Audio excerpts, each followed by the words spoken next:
साहेबांना त्यांना बोलून दिलं नाही, त्याला धक्काबुक्की दिलेली आहे। मी स्वतः आतमध्ये होतो, त्यांचं म्हणणं ऐकून घेतलं ना पोलिसांनी, मीडिया समोर त्यांना बोलायला मज्जाव केलेला आहे आणि त्यांना बोलून बिलकुल दिलं नाही।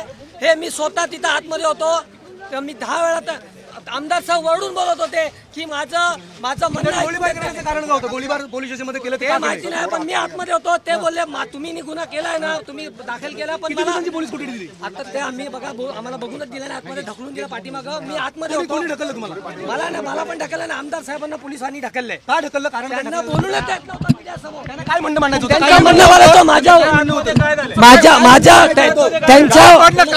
त्यांना सांगायचं होतं की त्यांना सांगायचं ऐका त्यांना सांगायचं होतं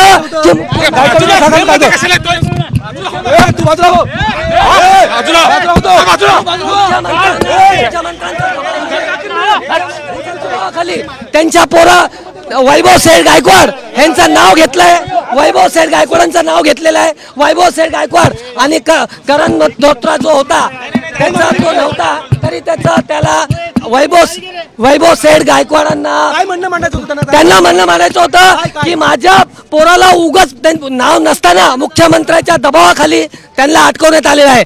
तेव्हा आतमध्ये नव्हते, सीसी फुटेजमध्ये ते बाहेर निघून गेलेले, तरी त्यांना त्यांच्यामध्ये अटकवण्यात आलेलं आहे आणि मान्य आमदार साहेबांना बोलून देत नव्हते। मीडिया समोर ते बोलले मला फक्त माझं म्हणणं मांडून द्या, त्यांना मंद मांडून दिलेलं नाही। त्यांच्यावरती जोर जबरदस्ती केली जात आहे, त्यांच्यावरती दबाव आणला जात आहे, त्यांच्यावरती मला वाटतं पोलिसांकडनं त्यांच्या जीवाला पण धोका आहे। तुम्ही मी स्वतः त्यांचा कार्यकर्ता आहे, माझं नाव सुनील तांबेकर आहे। मी आतमध्ये होतो आणि आतमध्ये तुम्ही सीसी पुढे बघू शकता, मी तिथं आतमध्ये उभा होतो।